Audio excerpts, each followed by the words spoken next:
सबका legal zone पर स्वागत है। आज हम पुलिस इंटरनेशनल लॉ का टॉपिक करेंगे, use of force and self defence. इसका है पहले इंट्रोडक्शन। आइए हम इंट्रोडक्शन से स्टार्ट करते हैं। Use of a force is an important topic of a public international law. It explain when A states can not use military power.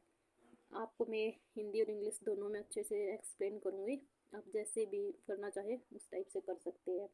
Use of a force का मतलब होता है बल का प्रयोग। Use of A military power public international law में ये topic इसलिए बहुत इंपॉर्टेंट है क्योंकि ये डायरेक्टली वार इंटरनेशनल पीस से जुड़ा होता है। जब वर्ल्ड वार हुआ तब दुनिया ने ये समझा कि बिना रूल्स के फोर्स का यूज करना सिर्फ स्टेट को ही नहीं बल्कि पूरी मानवता को नुकसान पहुंचाता है। इस एक्सपीरियंस के बाद यूएन बनाया गया और फोर्स के उस पर स्ट्रिक्ट कंट्रोल लगाया गया ताकि फ्यूचर में अननेसेसरी जो भी युद्ध होंगे उनको रोका जा सके और शांति बनाए रखने के लिए कड़े नियम बनाए गए।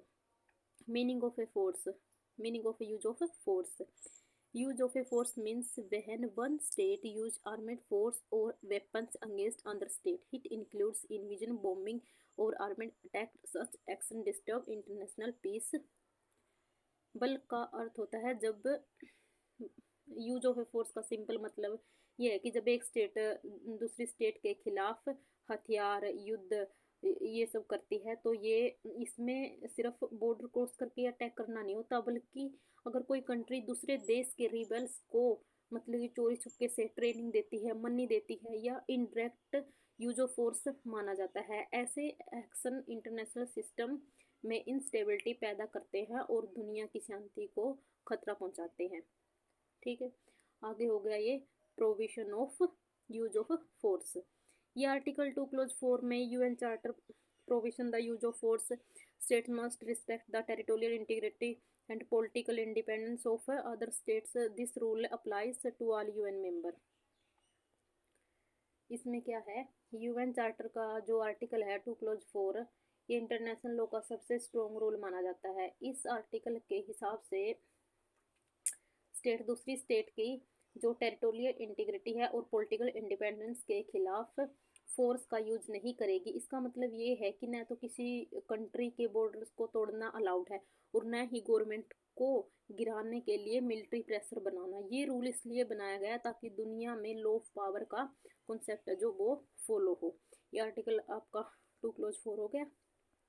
इसके अंदर ये केस है निकारागुआ वर्सेस यूएसए 1986। इसमें क्या है, इस केस के अंदर ये है यूएन स्टेट ने आर्ग्यू किया जो निकारागुआ पर डायरेक्टली अटैक नहीं किया गया बल्कि वहाँ के रिबेल्स को सपोर्ट दिया, लेकिन इंटरनेशनल कोर्ट ऑफ जस्टिस ने ये क्लियर कहा इनडायरेक्ट मिलिट्री सपोर्ट भी यूज ऑफ फोर्स के अंडर आती है। कोर्ट ने ये भी कहा कि पावरफुल स्टेट ये कर जिम्मेदारी से नहीं बच सकती कि उन्होंने डायरेक्टली अटैक नहीं किया। इस जजमेंट के इंटरनेशनल लॉ के प्रिंसिपल को स्ट्रॉन्ग बनाया कि लॉ सबके लिए बराबर है। आगे इसकी ये एक्सेप्शन है टू प्रोविजन। इसके अंदर क्या है ये भी मैं आपको बताती हूँ। इसके अंदर है इंटरनेशनल लॉ नॉर्मली फोर्स को अलाउ नहीं करता, लेकिन कुछ लिमिटेड सर्कमस्टेंस है जिनकी परमिशन देते हैं। सबसे इम्पोर्टेंट जो एक्सेप्शन है वो है सेल्फ डिफेंस और दूसरा है यूएन सिक्योरिटी काउंसिल की अनुमति से की गई मिलिट्री एक्शन। इन दोनों एक्सेप्शन के यूज भी बिना रूल्स के नहीं होते बल्कि इन पर भी स्ट्रिक्ट कंडीशन अप्लाई होती है। ये सेक्शन 2 प्रोविजन हो गया। आगे है self defence. Self defence is the right of A state protect itself from N armed attack. This right is given under article 51 of the UN charter. Force must be used only stop the attack. Article 51 इसमें self defence का मतलब होता है जब किसी state जो state है उस पर हमला होता है तो वो प्रोटेक्शन के लिए फोर्स का यूज कर सकती है। ये राइट यूएन चार्टर के जो आर्टिकल 51 है उसमें दिया गया है, लेकिन इसका मतलब ये नहीं है कि कोई भी कंट्री थोड़ा सा भी डेंजर खतरा महसूस करे अटैक शुरू कर दे। सेल्फ डिफेंस का पर्पज है हमले को रोकना, ना कि उससे बदला लेना या कोई दिखावा करना। इसके अंदर ये केस लो है कार्लोइन Case 1837. This case defined a condition of self-defense. It said that the necessity must be immediate, no peaceful options should be available, the force used must be limited. जो कैरोलाइन केस सेल्फ डिफेंस को समझने के लिए सबसे important case माना जाता है, इस केस में कोर्ट ने कहा सेल्फ डिफेंस तभी लीगल होगी जब 3 कंडीशन है जो वो पूरी होगी। पहली कंडीशन है जो है नेसेसिटी है, जिसका मतलब है कोई और पीसफुल ऑप्शन अवेलेबल हो या ना हो। दूसरी है इमीडिएसी, तत्काल खतरा या डेंजर तुरंत होना चाहिए। और तीसरी है जो सबसे इम्पोर्टेंट कंडीशन है संतुलन, जिसका मतलब है जितना फोर्स मतलब जितने फोर्स की ज़रूरत है ना सिर्फ उतना ही फोर्स यूज करना होगा। इसके अंदर ये है, ये मैंने बिल्कुल ही शॉर्ट में किया है, आप अच्छे से कर सकते हो। कंडीशन ऑफ सेल्फ डिफेंस ये होएगी, इसके अंदर मैंने आपको ये जो 3 कंडीशन है ये इसके अंदर ही बता दी है, अभी अच्छे से एक्सप्लेन भी कर दी है और इसके अंदर ये दी गई है। आगे है case low platform case Iran versus USA. The USA attack, इसके अंदर ये केस हो गया कंडीशन ऑफ सेल्फ डिफेंस, ये इसके अंदर केस हो गया।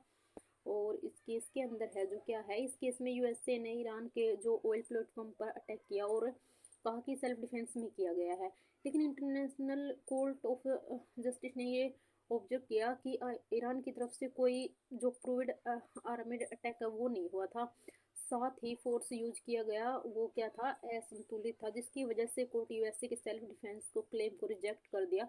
इस केस ने ये क्लियर कर दिया कि सिर्फ एलिगेशन से सेल्फ डिफेंस जस्टिफाई नहीं होता। ये हो गया। ये आ गया collective self defence. Collective self defence, collective self defence इसमें क्या, collective self defence means the helping an attack state help is legally when he attacked state request it the promote the cooperation among state. Collective self defence का मतलब होता है जब एक state पर attack होता है और वो खुद रिक्वेस्ट हेल्प तब दूसरी स्टेट की मदद कर सकती है। ये कॉन्सेप्ट इंटरनेशनल कोऑपरेशन को प्रमोट करता है, लेकिन बिना रिक्वेस्ट के किसी और कंट्री के जो भी विवाद है उसमें विवाद में इंटरफेयर करना इलीगली इंटरवेंशन माना जाता है। एग्जाम्पल क्या है, NATO आफ्टर 9/11 यूएसए, तो इसके अंदर ही आप एग्जाम्पल डाल सकते हैं। यूएन स्टेट ने जो आत्मरक्षा कलेक्टिव सेल्फ डिफेंस का राइट यूज किया है, NATO कंट्रीज ने यूएसए के सपोर्ट दिया क्योंकि अटैक रियल था, रिक्वेस्ट प्रॉपर थी और आर्टिकल 51 के रूल है जो फॉलो किए गए थे। ये मॉडर्न इंटरनेशनल लॉ का एक प्रैक्टिकल एग्जाम्पल है। ठीक है, this was done under article 51, it becomes a major example, ये आप इसके अंदर लिख सकते हैं। आगे है मिसयूज ऑफ सेल्फ डिफेंस। आज के टाइम में ना जो सेल्फ डिफेंस है उसका मिसयूज करते हैं और फ्यूचर थ्रेट बदला लेने के लिए या फिर प्रिवेंटिव सेल्फ डिफेंस कहा जाता है, जो जनरली इलीगल होता है। अगर इस तरह के अटैक को अलाउ कर दिया जाए तो दुनिया में परमानेंट इंस्टेबिलिटी आ जाएगी। इसके अंदर केस लो है Israel attack on Iraq 1981। Israel ने इराक को न्यूक्लियर रिएक्टर पर अटैक करते हुए ये कहा कि फ्यूचर में डेंजर हो सकता है, लेकिन यूएन नेशन ने इस एक्शन को मतलब वो कर दिया, रिएक्टर पर हमला किया और उसके निवारक आत्मरक्षा के दावा किया कि संयुक्त राष्ट्र ने इस हमले की निंदा की, निवारक आत्मरक्षा को अस्वीकार किया। तो इसमें कहा सेल्फ डिफेंस का वैलिड ग्राउंड नहीं हो सकता। इस केस ने प्रिवेंटिव सेल्फ डिफेंस को क्लियरली रिजेक्ट कर दिया था कि ऐसा नहीं हो सकता कि हमला कर दे कि फ्यूचर में इस पर कोई हमला होगा, इसलिए उन्होंने पहले ही कर दिया इस खतरे से। तो आगे है इसका कंक्लूजन। इंटरनेशनल लॉ का मेन एम ये है कि जो युद्ध है उसको जस्टिफाई किया जाए बल्कि उनको प्रिवेंट किया जाए। सेल्फ डिफेंस एक अधिकार है लेकिन कोई अनलिमिटेड छूट नहीं है, परमिशन नहीं है कि उस स्ट्रिक्ट रूल्स और केस लॉ के थ्रू इंटरनेशनल लॉ के इंश्योर करते हैं कि सिक्योरिटी और पीस के बीच बैलेंस बना रहे। आज के लिए इतना ही काफ़ी, आगे मिलते हैं हम नेक्स्ट वीडियो में। Thank you.